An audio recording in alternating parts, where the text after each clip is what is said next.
been known to cut. Manor Lord Elodie Fulk. Rule over Norrin.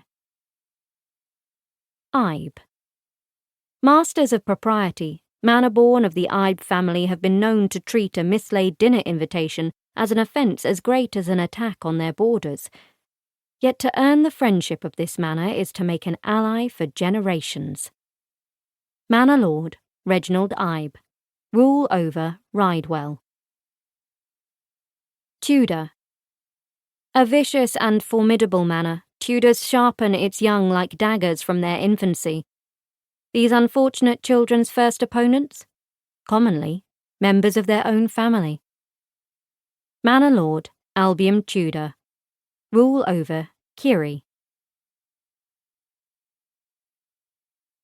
The New London Toast. Saturday, September 13th. Year 211 of the turning. There is nary a heart in all the smoke that will not hang low upon hearing today's sorrowful news. His Eminence, the esteemed Manor Lord Silas Darling, died early yesterday in his home, the Darling Manor seat of Norland House. Fall's approach shall now certainly be hastened, as even the trees shall shed their leaves at the loss of this great man, who did nobly shepherd the province of Sussex for over 2 decades, safeguarding those who dwelled within against the wicked hunger of the phantom horde. With his passing, every Saxon has lost their father. Slayer of beasts and protector of borders, Lord Silas is preceded in death by his wife, the beloved manor lady Artemis Darling, and is survived by his 2 daughters, archdaughters Estella and Merrick Darling. Part 1. Ghost Stories. Who is the maid who knocks at night? Her arms are bare, her eyes pure white. Her face is one you knew before, the bride you lost to mist and more. But though she cries, trust not your flesh. She is a stranger. She is your death. The Maid Who Knocks at Night, children's skipping rhyme, circa the smoke, year 32 of the turning. Chapter 1. In the end, it is death that calls me home again. I rest my forehead against the cool glass of the carriage window, attempting to lose myself in the crisp evening chill of it on my skin, its smoothness like an unbroken crust of ice atop a pond. When I fled Norland House last May, spring was unfurling.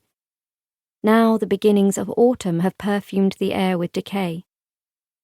Somewhere beneath the wheels of my vehicle, worms slide through the summer-dark earth, waiting for nature to shed its past season like a snakeskin for them to feast on. The route I'm travelling should be familiar to me. After all, it is the same path I took when I left home, only the direction is different, heading toward our province rather than away from it. Yet gazing through the window at the stretch of rugged landscape beyond, the scenery seems utterly foreign to my eyes.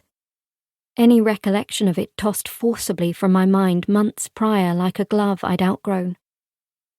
What was there to remember? Up until a week ago, I'd believed I was never coming back. Merrick, Papa is gone. If you've no more pressing social obligations, I urge you to return to Sussex at once. My sister's words have burned themselves onto the backs of my eyelids like a brand, searing me anew every time I blink. Even before I'd read the letter, I'd been suspicious when the Eveses' footman handed me a letter bearing the Darling seal, my manor's seal, on it at breakfast 2 mornings ago. I hadn't heard from my sister since my hasty departure from Norland House just over 4 months past. My leaving was the second blow to our proud family tree in little over a fortnight. 3 weeks prior to it, the beloved Lady Artemis Darling's coach had been found overturned at the edge of the Greylands. What was left of her remains a few yards beyond her vessel, cast aside like a napkin tossed from the table. The tragedy quickly consumed our province, though it was not exactly unexpected. Even in a place as well guarded as Sussex, we all knew the risks of travelling so close to